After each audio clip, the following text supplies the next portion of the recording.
Hi everyone, welcome to Numeric Learning.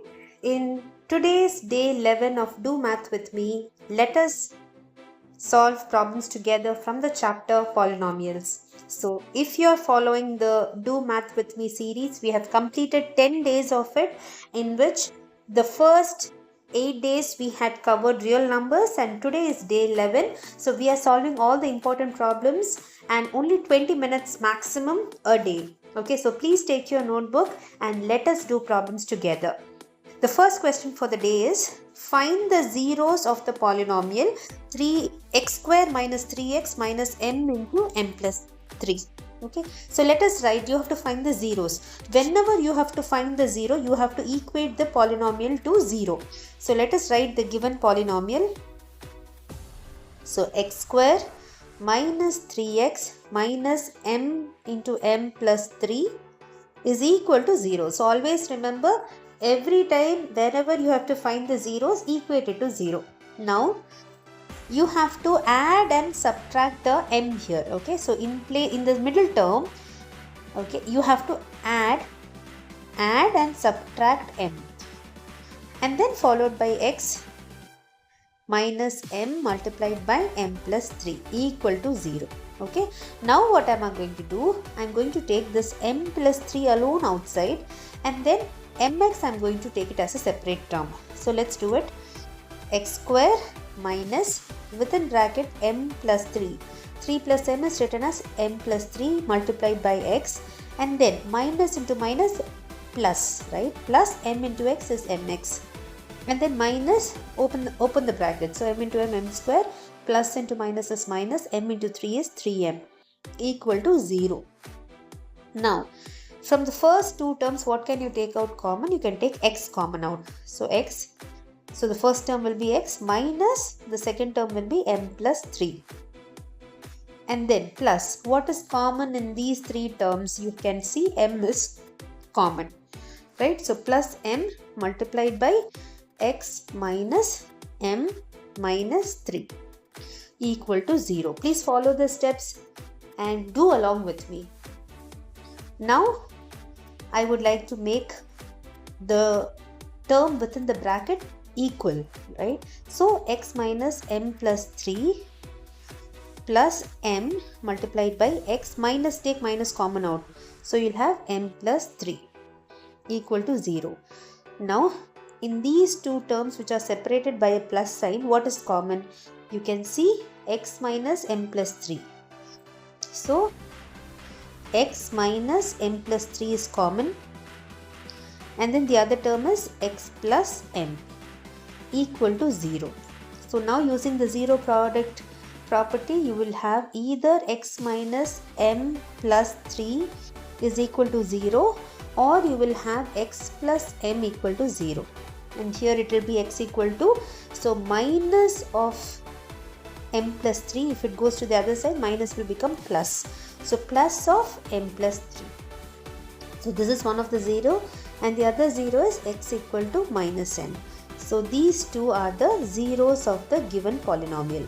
These are the zeros of the given polynomial. Okay, given polynomial. So this is how you have to do. The most important thing in this question is to add and subtract a m, so that you can also get a m plus 3 here. Okay, so this is an important question. Please do make sure you do it.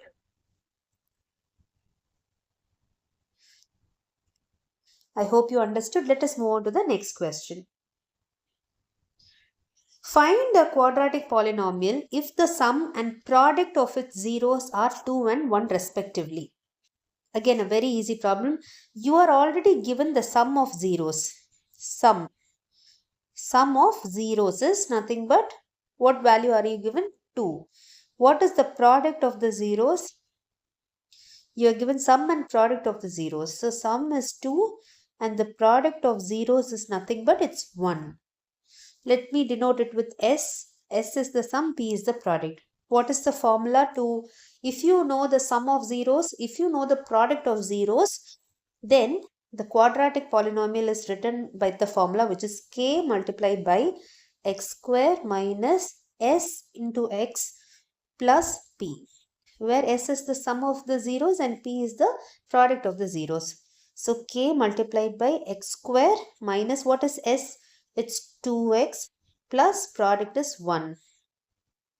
So you can take some value of k, let k be 1.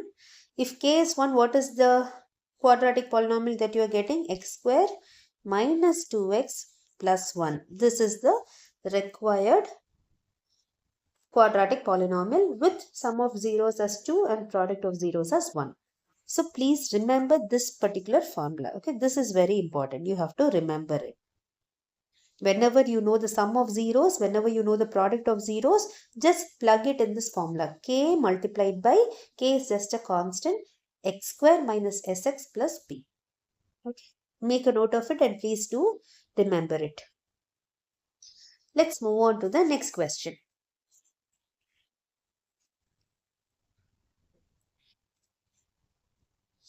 If one zero of the polynomial p of x is given by, the polynomial is 6x square plus 37x minus k minus 2 is the reciprocal of the other, find the value of k. Whenever you are given a polynomial and you are also given a zero, always make sure you are able to get the coefficients and you are able to relate it with the zeros of the polynomial. So first let's write what is the polynomial which is given. So p of x is nothing but 6x square plus 37x minus of k minus 2. Compare it with the standard quadratic polynomial ax square plus bx plus c. So what is a here? The coefficient of x square, which is 6. A is 6. What is b? Coefficient of x along with the sign, which is 37. And what is c? All the rest of the terms, like it's minus of k minus 2. You have to find the value of k. Now, what is given in the question? If one zero of the polynomial is the reciprocal of the other. So, let's take, let one zero be alpha. Then the other zero will be, what will be the other zero will be 1 by alpha. That means it's a reciprocal. Now, let us find out the product. Okay, because why am I finding and why am I not finding out the sum here? Because the sum of the zeros, the formula is alpha plus beta equal to, sum is equal to minus b by a. And b and a does not contain k. What we need is k, and k is contained in c. So let us calculate the product of the zeros. What is the formula for product of the zeros? It's nothing but alpha into beta is equal to c by a, right? So instead of beta, what do we have? We have 1 over alpha. So alpha multiplied by 1 over alpha is equal to c by a. What is c? Minus of k minus 2 divided by 6. So alpha gets cancelled, cross multiply. So 6 is equal to minus of k minus 2. Open the bracket. So 6 is equal to minus k plus 2. So k will be equal to 2 minus 6, right? Which is equal to minus 4. So be very careful. I am just opening the, so k I am taking it to this side and 6 will go to the other end. So minus k will become plus k in left hand side. Plus 6 if it goes to the other side, right side, it becomes minus 6. So 2 minus 6 is minus 4. So therefore, what is the answer? K equal to, therefore the answer is k equal to minus 4. Okay.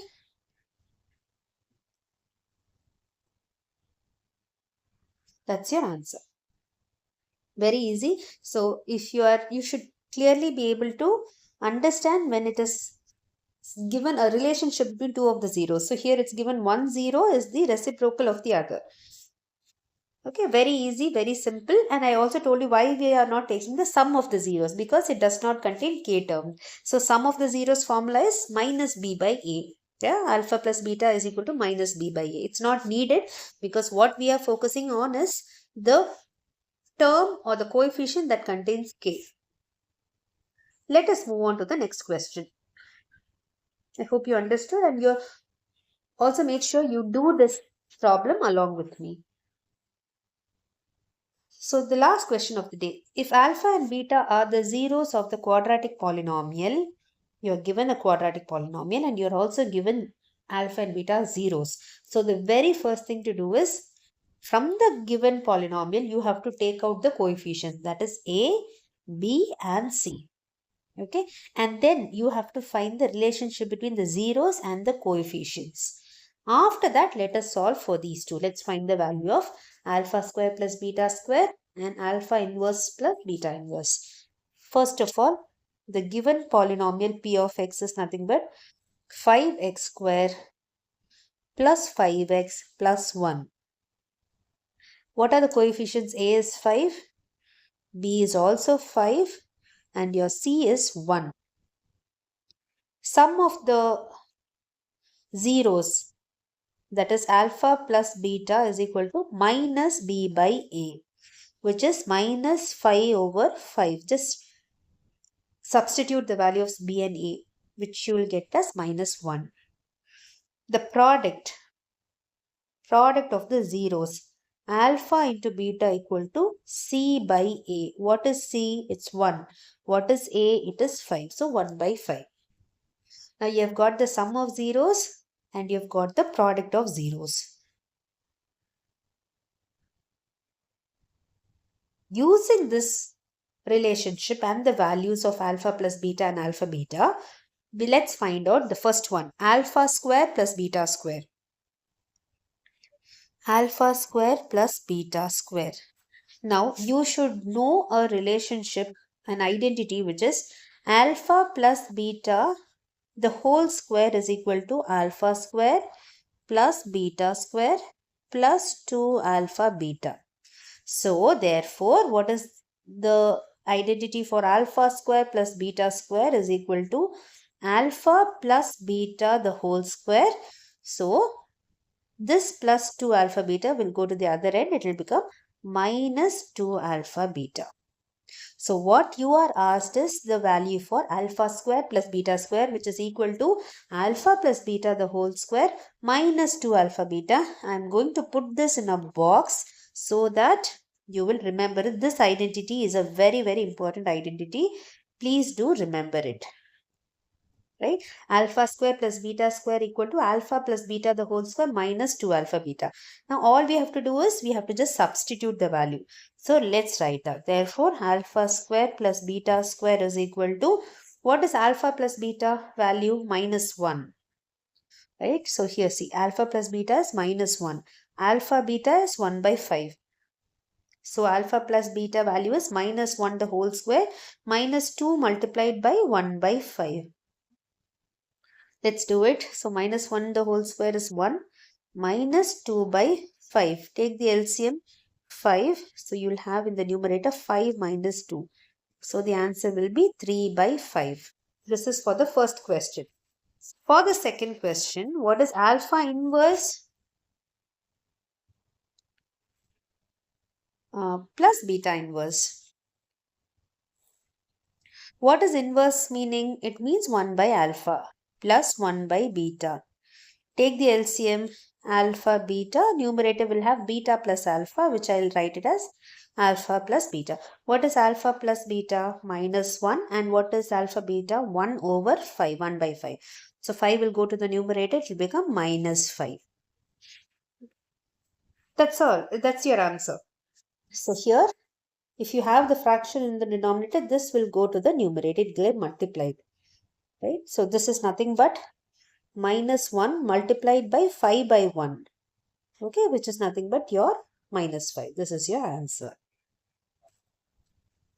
Hope you understood. So we have solved 4 different questions from this polynomials. I hope you understood. These are very, very good questions. You have to practice every day. So meet you all during the next class. That will be day 12. And we are going to continue polynomials next week also. So make sure you do these problems with me, and if you have any doubts, anything that you're finding it difficult or cannot understand, please do post it in the comments, and please do share it with your friends. Do not forget to subscribe and like. Thank you so much. Happy learning.